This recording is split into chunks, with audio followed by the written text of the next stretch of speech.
Alors rebonjour, on va continuer en traitant donc les deux exemples qui sont en bas de cette page. Donc celui du vérin, ce qu'on appelle un vérin simple effet, et après on parlera du barrage poids. On va commencer par le vérin. Donc pour traiter ce problème, donc j'ai copié et collé juste l'image, et j'ai essayé de vous faire un petit schéma 3D du mécanisme à côté. Donc on a notre fluide qui est présent dans la chambre que je colore en orange à ce niveau-là, et donc qui est sous pression avec une pression P. Ok. Donc le fluide est dans la chambre qui est donc à l'arrière de ce piston. Donc, pour fixer les idées, la pièce verte, je vais l'appeler 2 pour changer. Et donc la question qu'on se pose, c'est déterminer l'action mécanique du fluide sur 2. Voilà. Que vaut ce torseur? Ce qu'on sait, c'est la géométrie du piston. Ce qu'on connaît, c'est la géométrie du piston, et la pression qu'il y a dans la chambre. Donc, alors on va faire les choses dans l'ordre. Première étape, on va avoir les 3 étapes, mais avant la 3e étape, on verra un petit raisonnement à avoir sur les questions de symétrie. Parfois dans les sujets, on vous posera la question avant la première étape, parfois on vous la posera après. Donc ça dépend, il faudra s'adapter. Donc la première étape, c'est je crée un point M, ici, ok, et autour de ce point M, je vais définir un petit élément de surface.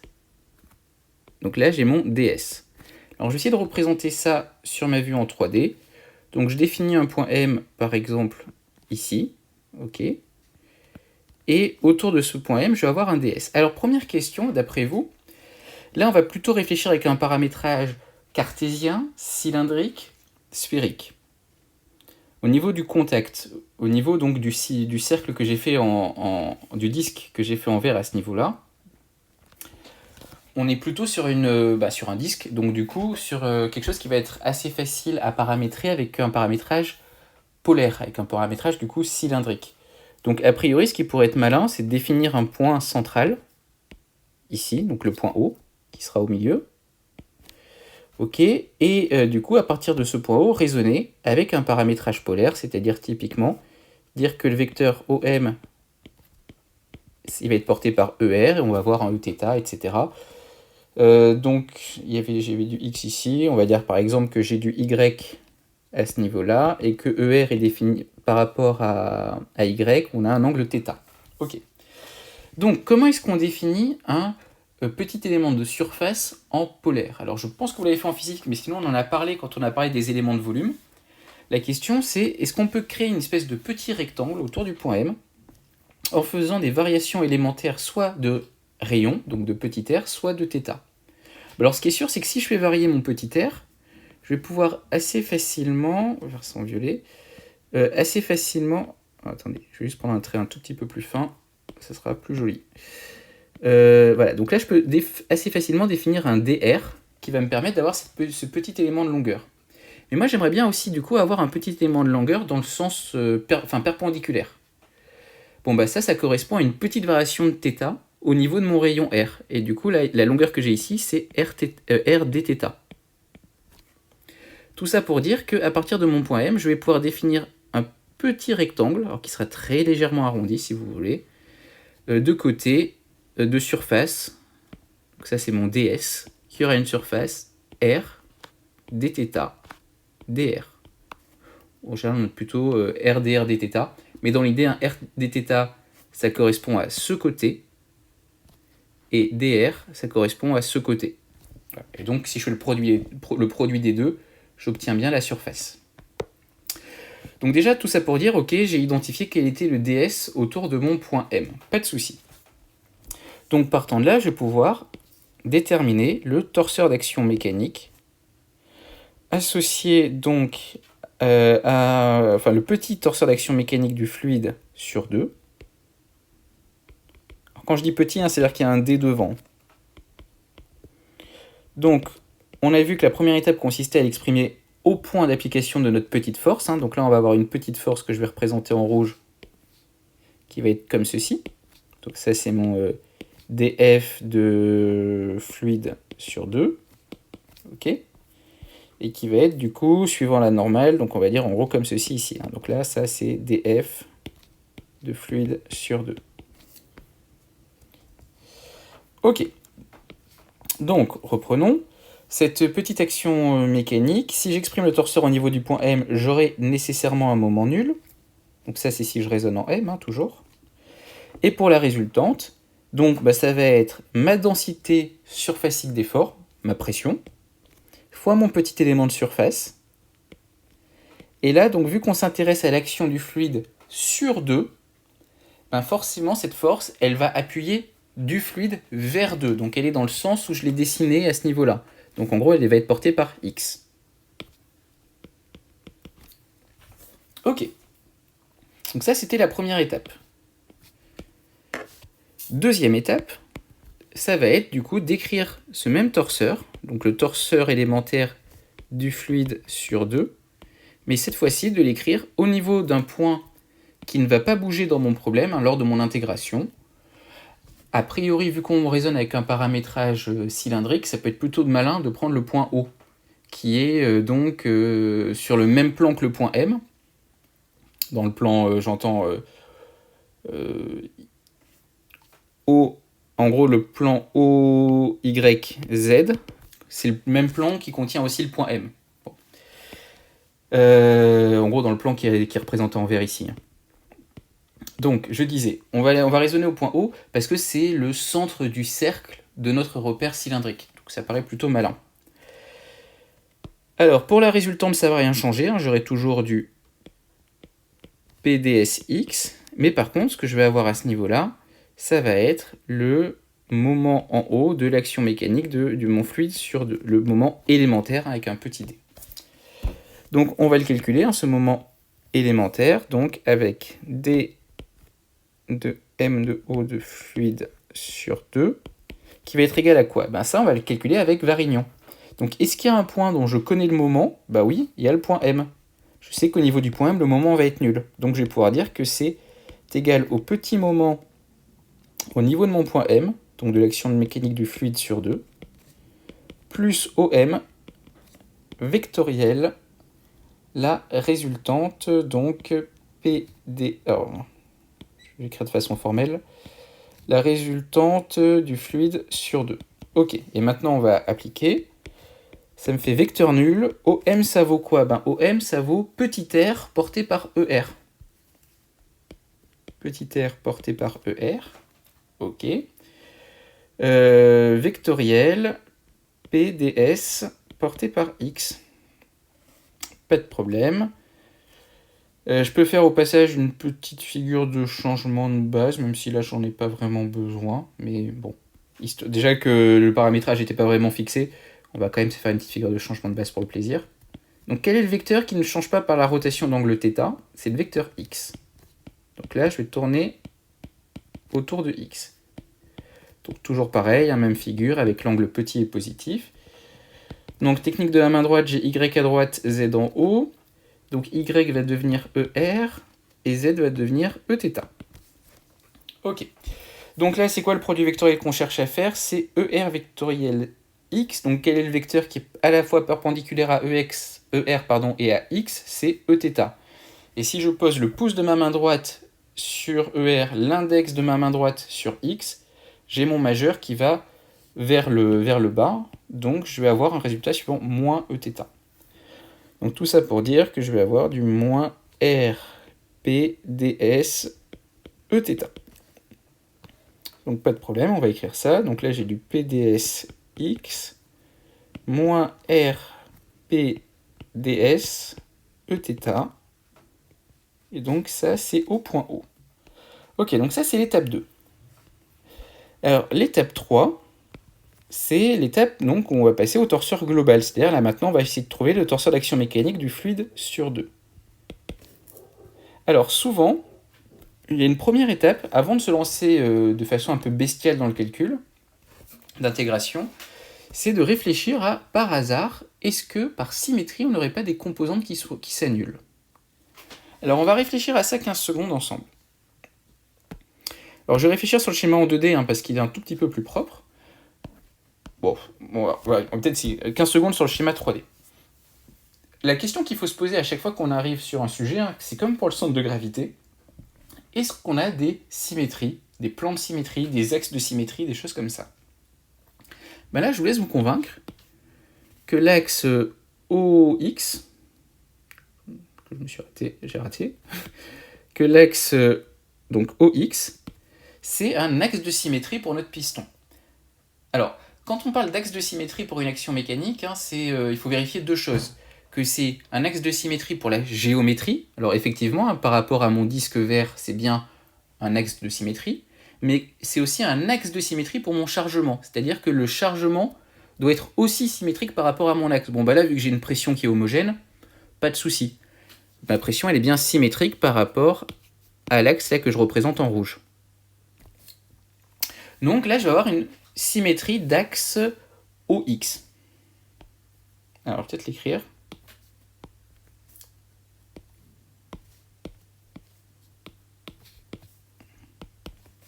Alors, on peut remarquer qu'on a une symétrie. Donc, symétrie, il y a deux choses. C'est géométrie et chargement. Donc, on a une symétrie d'axe OX. Donc, ça veut dire quoi? Ça veut dire que si je prends, par exemple... Alors, ça veut dire que potentiellement, ça peut être intéressant de travailler sur l'axe OX et que nos symétries vont sans doute nous permettre de simplifier pas mal de choses. A priori, qu'est-ce que je sais? Bon, je vais sommer des composantes suivant x pour la résultante. Je m'attends à avoir une résultante complète suivant x. Par contre, en termes de moment, je vais sommer des vecteurs suivant Eθ. Oui, mais Eθ, il bouge en fonction du point, donc c'est un peu galère. C'est-à-dire que selon que mon point M soit ici ou qu'il soit là, je ne vais pas avoir le même vecteur Eθ. Donc là, a priori, pour le moment, je ne peux pas dire grand-chose. Donc là, on va réfléchir ensemble. Si je définis un point M à ce niveau-là, alors je fais un peu de ménage, je peux définir un point M' qui sera le symétrique par rapport à mon axe. Ok? Alors du coup, il doit être un tout petit peu plus loin. Voilà. Donc là, j'ai mon point M' qui est le symétrique par rapport à mon axe. Alors, juste pour alléger les notations, je vais appeler ça DFM. Et du coup, je vais avoir un effort DF. Hop. Excusez-moi. Et du coup, je vais avoir un effort df M' qui va être exactement identique au niveau M'. Ok. Alors, ce qu'on fait en général quand on a quand on veut utiliser les symétries, c'est que justement on fait ce genre de petits dessins. Ce qu'on va pouvoir dire, c'est que la somme de ces deux actions... Alors, si je raisonne juste sur ces deux torseurs d'action mécanique, qu'est-ce qui va se passer? On va avoir le torseur d'action mécanique. Alors, comment je vais le noter celui-là? DF, donc c'était quoi?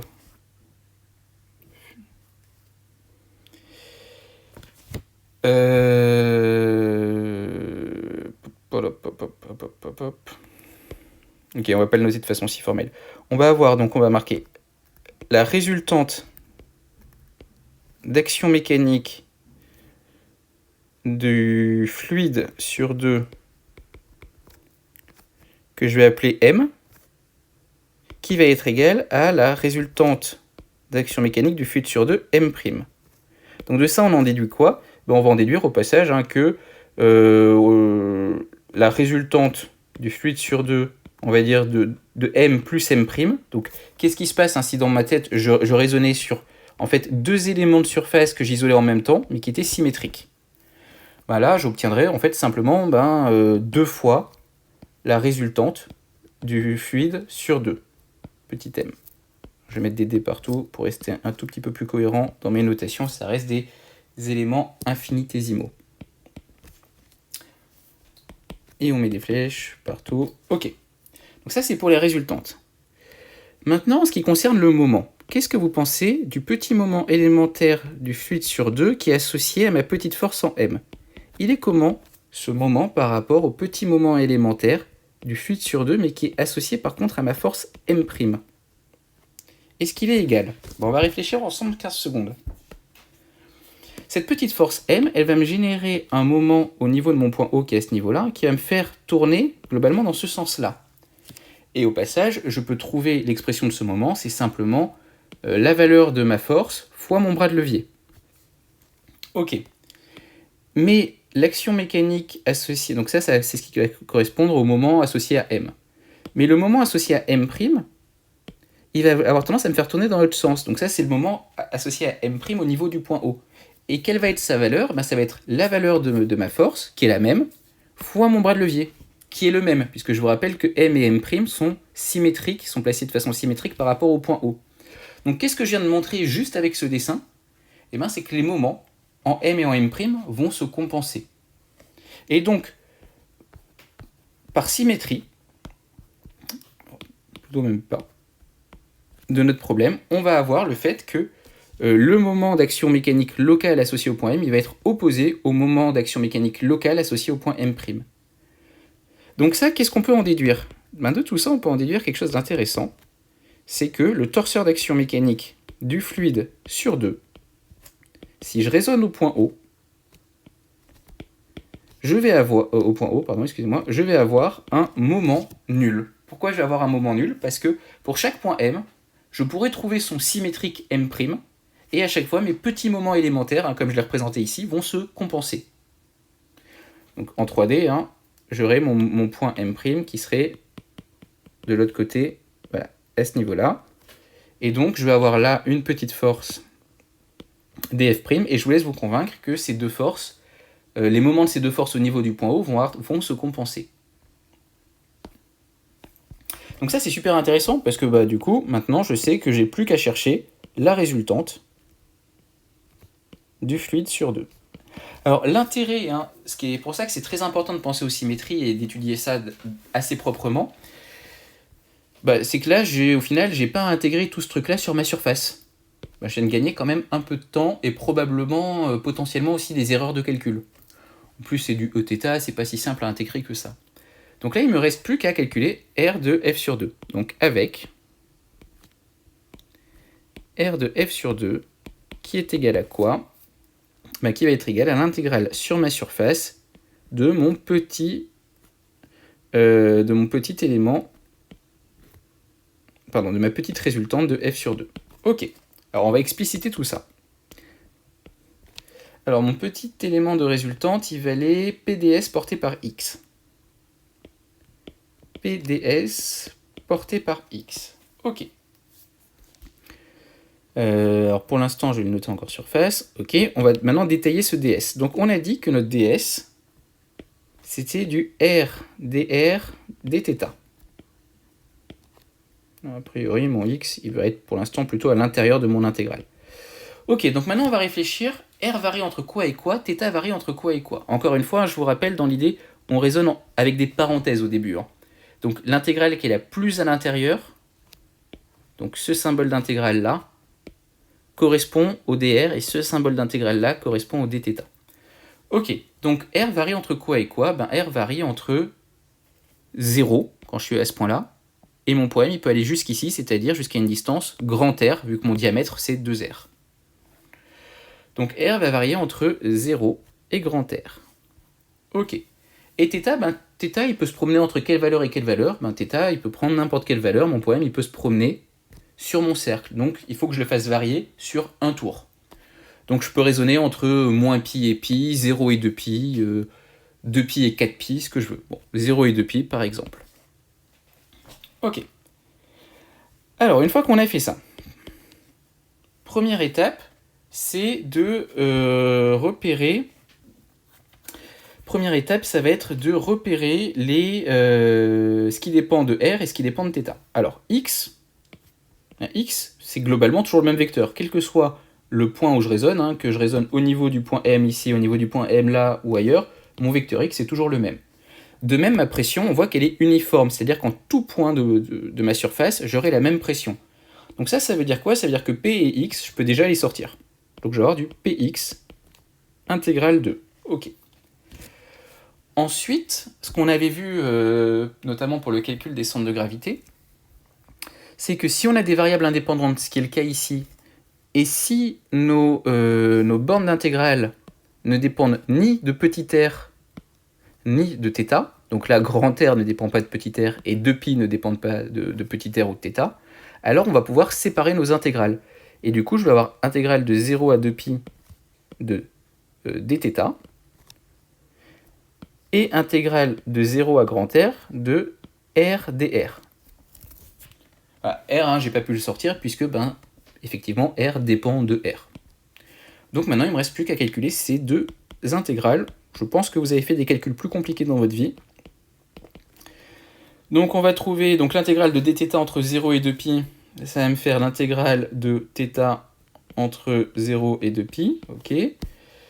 Et l'intégrale de r dr entre 0 et grand R, ça va me faire il faut que je prenne r carré sur 2 entre 0 et grand R. Donc tout ça pour dire au final que je vais avoir du p fois 2π fois r carré sur 2 le tout porté par x, c'est-à-dire p fois pi, excusez-moi c'est un grand R celui-là, pi fois grand R au carré porté par x. Ok, donc ça c'est la résultante du fluide sur 2. Donc tout ça pour dire que le torseur d'action mécanique de mon fluide sur 2, ça va être quelque chose de la forme p pi r carré porté par x, vecteur nul, si je raisonne, au point O. Ce résultat, je pense que vous l'avez déjà peut-être vu, écrit sous une forme différente. Là, on a le fait que alors, parce qu'on a une pression uniforme, ça va marcher super bien. Notre force, c'est quoi? C'est pression fois ce terme-là. Et ce terme-là, qu'est-ce qu'on reconnaît? Pi r carré. C'est la surface du disque. Donc on a bien le fait que notre force, c'est la pression fois la surface. Attention, ça marche tant que la pression est uniforme. Si la pression n'est plus uniforme, ce qu'on va voir dans le cas juste après, c'est un petit peu plus compliqué. Donc ma force, effectivement, là, c'est simplement du pression fois surface, portée par la normale, ok. Et si je raisonne sur un point qui appartient à l'axe de symétrie de mon problème, globalement, les petites forces de pression, enfin les petites forces associées à ma pression au-dessus et en dessous, vont me générer des moments qui se compensent, et du coup, j'aurai pas du tout de moment au niveau du point O. C'est pour ça que dans tous les exercices jusqu'à présent, à chaque fois qu'on avait un vérin, notamment, je modélisais mon torseur d'action mécanique transmissible du fluide vers le corps ou la tige du vérin par un glisseur. Là, on l'a démontré hyper proprement. Ce résultat, on va dire qu'il est à connaître par cœur, c'est-à-dire que si je vous donne un vérin, par exemple dans un hypothétique futur DS, si je vous donne un vérin et que je vous donne la géométrie du vérin, vous devez, sans calcul, vous pouvez quasiment balancer le résultat. Dire, voilà, à partir de la pression et des surfaces sur laquelle s'applique la pression, donc retrouver directement l'expression du torseur d'action mécanique transmissible. La démo, il faut savoir la faire, parce que c'est un cas quand même qui est très simple, mais le résultat est à connaître par cœur. Et vous pouvez le balancer quasiment tel quel, sauf si on vous demande explicitement de le redémontrer. Voilà, donc ça c'était pour le vérin. Vraiment exercice typique de cours. Et on va attaquer le barrage poids dans la vidéo qui suit.